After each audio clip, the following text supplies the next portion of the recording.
Welcome to our very first Art from the Heart podcast. I am your host with the most, Tree Young.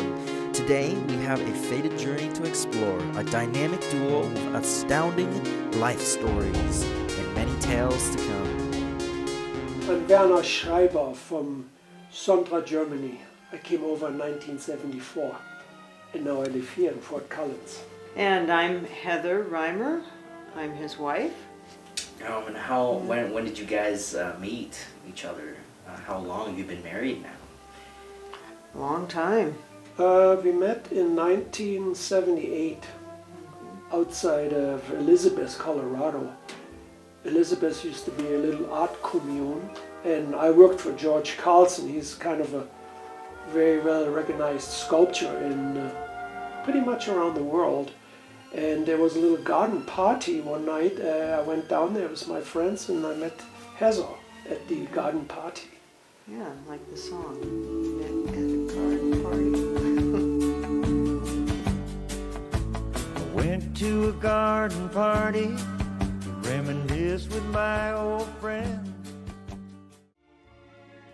And Heather, what were you doing at the time leading up till meeting this young man? I was an exchange student at Greeley, and I stayed on for the summer, and then met him. Where'd we go first? We went off to Wisconsin. Well, we hitchhiked. Hitchhiked to go pick up his car. Then we came back. It was very strange because before I met her, I hitchhiked from Wisconsin to Colorado to California. And in California, I was living around Huntington Beach. And that's when I learned how to airbrush. I worked for this company and I did murals on vans. And some Hispanic painter master taught me how to airbrush. And then after about 3-4 months, when spring came, I wanted to go back to Colorado. And that's then when I ran into Heather. And then Heather hitchhiked with me back all the way up to Wisconsin, to Wausau, Wisconsin, because that was actually the very first place where I came to when I came from Germany, because my sister married an American GI. He was stationed in Fulda, Germany, but she had a nightclub up in Wausau, Wisconsin. So that's why I was in Wausau first. And then, like I said, I hitchhiked out west. It's kind of a little adventure. It does, not little adventure, more like a drastic, huge adventure. So he knew how to pour the beer and learn English. Well, you have to realize back in the 1970s, hitchhiking was a norm. Everybody did this. And people just went out on the road and stuck their finger out and off they went. And in fact, when I was in Elizabeth, most young people there, they all got there through hitchhiking. Heather, would you mind telling us where you were from before you come hitchhiking on a great adventure? Yeah, and I wouldn't have hitchhiked alone. Where you grew up? I grew up in the Big Island of Hawaii. My dad was working at the university there with the genetics, cattle breeding on the ranches on the Big Island. My third year of college, I went to Greeley, and I was studying basic art, so he was the right person to run into. And just took off from there. What got you into mural works and other arts? What motivated you to get into the scene of it? Well, I did some murals in Germany, and then I did some murals up in Wausau, Wisconsin, and then I did murals in Elizabeth and in Elbert County. So I basically always did murals, besides doing paintings. So murals was something I always did and I always really enjoyed. Did someone show you, or did you just saw it off the walls and had inspiration of your own to? The first mural was in my hometown in Germany. We had a youth center, and I just got that crazy wild idea, and I said, man, I'm gonna just paint a big mural on this wall, and I did. What was it? Oh. It was a mural of Asterix and Obelix. It's an Italian cartoon characters. Yeah. and it was a really big hit.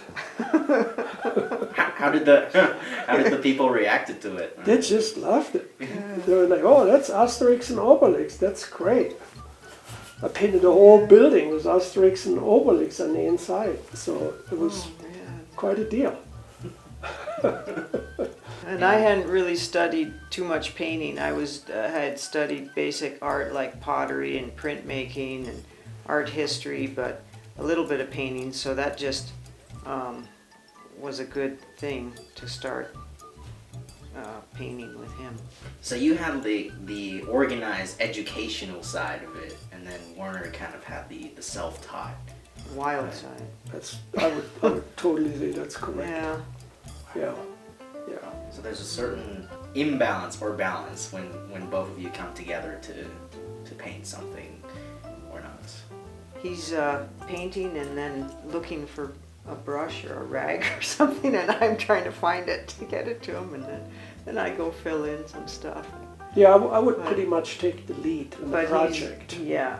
And Heather is fantastic. He's the doctor, I'm the nurse. Yeah, So she I'm wouldn't. the operating nurse handing him stuff. And I do have to say, once in a while she would make a recommendation. Maybe we should do this, and I would agree with her.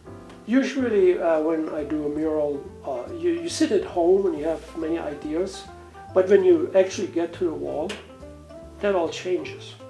Once you're in front of that wall, you have a different perspective than having a piece of paper in front of you at home.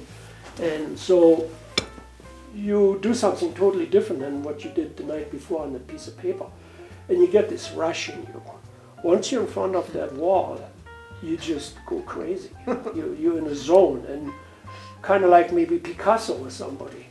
And then, a wall is big, you have a roller and a long stick, and you just go wild. And you pretty much still have to be in control of it, and you got to do a little bit of calculation. The bike should go here. Because you had your basic sketch. I had a basic sketch, what but you had an idea of. I did do a lot of changes from that. So, and then it happened, and there's the mural.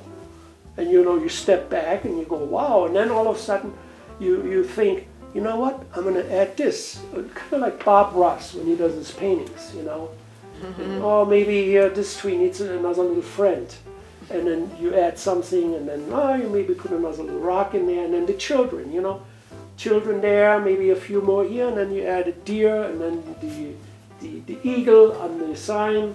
So it just kind of arrives as you work on that project.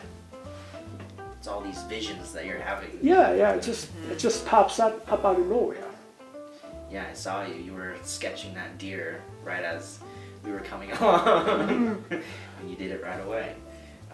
Well, when I saw you, the ear was a little off, and it really bothered me. And I told Heather, I says, I got to go back to this deer. So you go back and you touch up stuff or you tweak it to where. The next day, I went back and I put that ear, a little bit up higher and made it a little smaller. And so, and then we added some trees, and and then some bushes and such, and then I stepped back and okay, this is it. Then it's done. And it is done. The mural is done. I'm satisfied with it. There was a particular area that I had my eyes drawn to, and it was where the calligraphy is for the realities for children, but like right next to it, there's kind of like a person with lion hair, and they're reaching for the heart. Oh yeah. Yeah. The child. Yeah. What in the meanings in that? So actually, that was a coincidence. Yeah, I didn't that was plan a happy accident. It was a happy accident. And I saw exactly what you saw. Yeah, And I went back, look at that. This is great. She's reaching for that heart. And I didn't even plan that. And it was really cool. Yeah, I'm glad you saw that. Yeah, because that's like a huge message in It was huge. Yeah, And sometimes you cannot predict what happens when you do a mural. And then all of a sudden, wow, look at this. It actually surprised me also. But from that is how you make money, kind of like searching around who would ask you for murals. Well, making money was more, we would buy old houses, fix them up and sell them. that was a thing we also did. So We would flip houses. you would flip houses? Oh, That is new. Sweat equity. Yeah, we did that a lot because I was a bricklayer and I was in the construction. Painter, we did, we would do the roof, painting, floors, just totally fix them up. Yeah, I mean, we would paint houses, we did mason work, carpenter work. So we did a lot. We bought old houses and fixed them up and sold them. And we did that for about 8 to 10 years. Mm-hmm. That's basically really where we made most of our money was flipping houses, and, But the art was always what came along with it. Mm-hmm. So where did you stay at the time? Because I heard you guys had a van. We stayed in vans, motorhomes. We were living off the grid. We used to live in a car. You name it. We did everything. He built like a little, on one piece of property, he built this little brick, really cool. It looked like a little castle. But we just had a wood stove in there and a, battery TV. That was down in would hold some water. In the Black Forest, we used to live back there in the Black Forest, and I was living off the grid. And then we'd go up to Wisconsin during the summers and maybe rent a place for a couple weeks, work up there, and be in a van, sleep in a van too.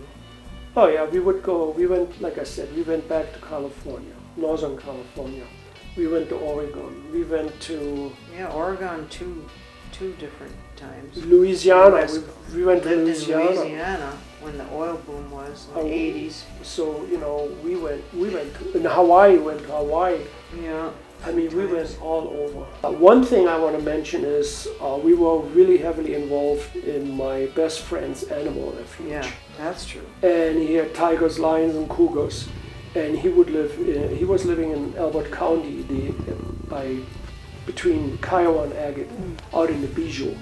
And Mike Jurish, he was literally my best friend, and he had this animal refuge, and I would do all his artwork. And I met him when he had a nightclub between Elizabeth and Kiowa, and he hired me to paint a mural. That's how I got to meet Michael back then.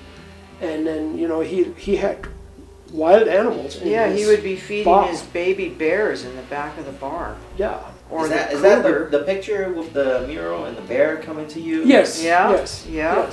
Yes. Yeah, he had bobcats, he had lynx, tigers, Bengal tigers.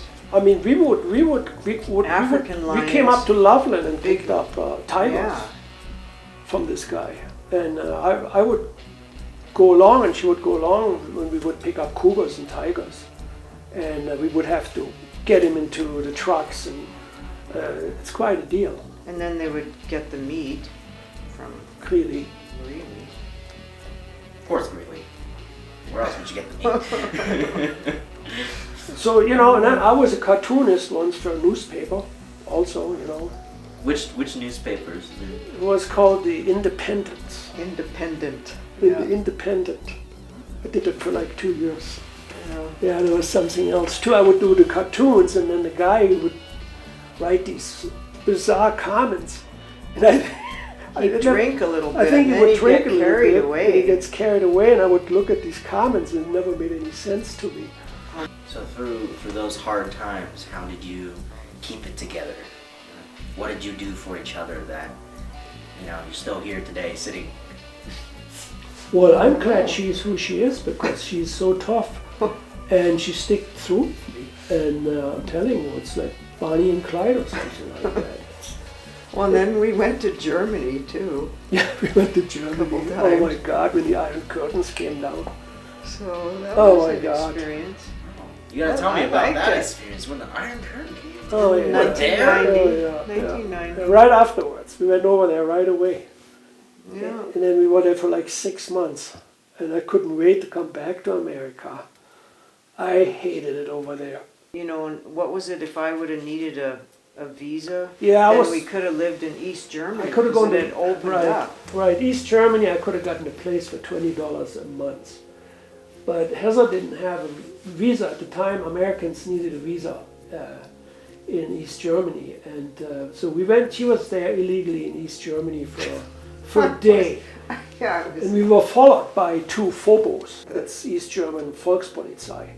I was really nervous, and there was Russian bombers flying over us because we were in East Germany.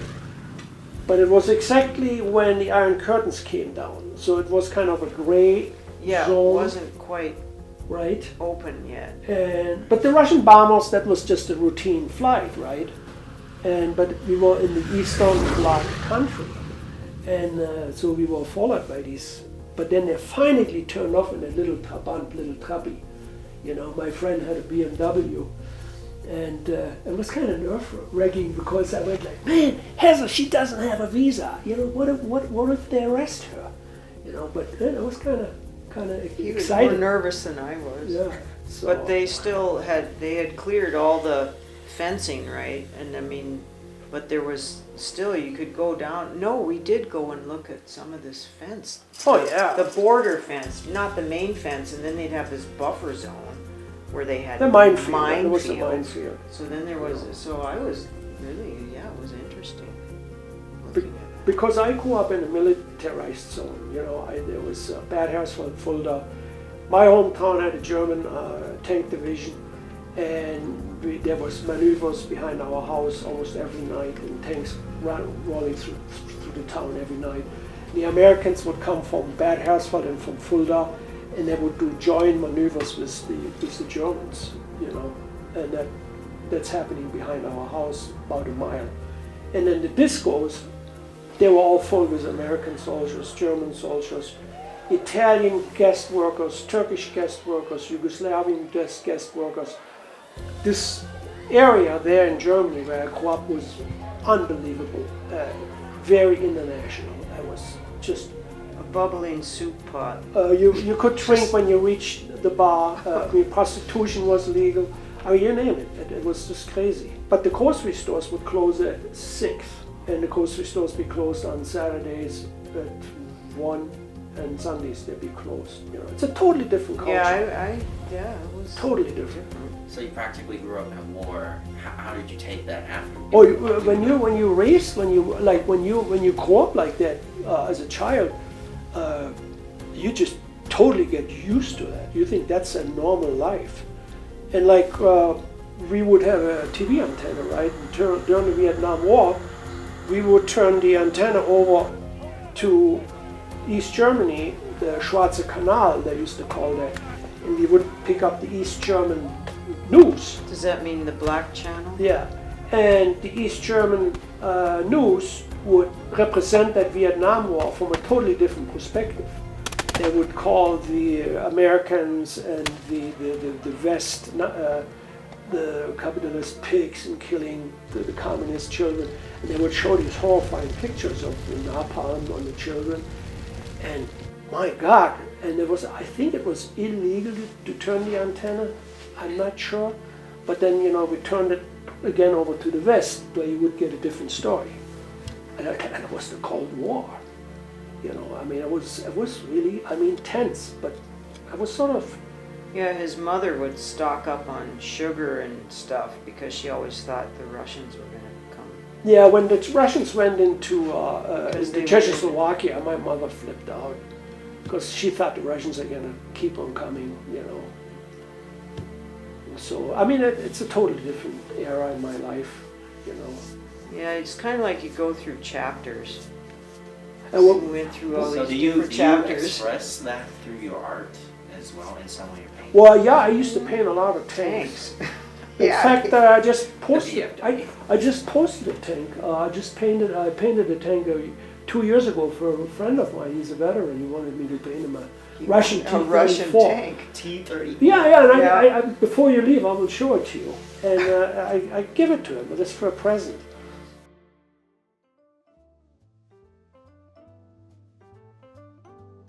Yesterday I talked to, or 2 days ago I talked to Joe Mott's husband, because we took apples from their tree. Patrick. Yeah, You know, Patrick. I mean, how crazy is that? And then he says, well, yeah, that his wife know Know you. you. And I'm like, what? You know, how small is this? How did you even mention me in an apple stealing conversation? Why did we do that? I don't know why we mentioned you. Did I call you that like day before and told you Well, I was yes, coming? a day before we already did stuff, and yeah, you took pictures or something when we were at the mural, and I don't know Because why. he was asking maybe about what we do, and then a mural, and then the mural, and then we said Tree was Tree. taking pictures of us, and then he says, "Oh, Tree." Yeah, my wife works with you. What? Yeah. Yeah, I mean, I am practically the only tree for Collins, probably. Yeah. And now you are bartending at the Yum Yum. Yum Yum, and we've been going there with And we had been in there. Chris Hunt. He plays, he sings in there. I mean, how is that? It's a small little... By the way, we're gonna come in sometimes on a Sunday. Give you a hard time. You do, yeah. Give you a hard time. If you have a really good job in Germany, you make good money, these people really love it there, right? And they come to America, but they have to go back to Germany because they have a good job there. But I could come to America and I could stay because I didn't have a good job there anyway. Yeah. Yeah, because they have really good benefits, you know, and the vacation time. You're so right. Yeah. Thank you for tuning into our show. If there are any artists you wish to know about, please refer them to this email. I would love to know their stories just as you do.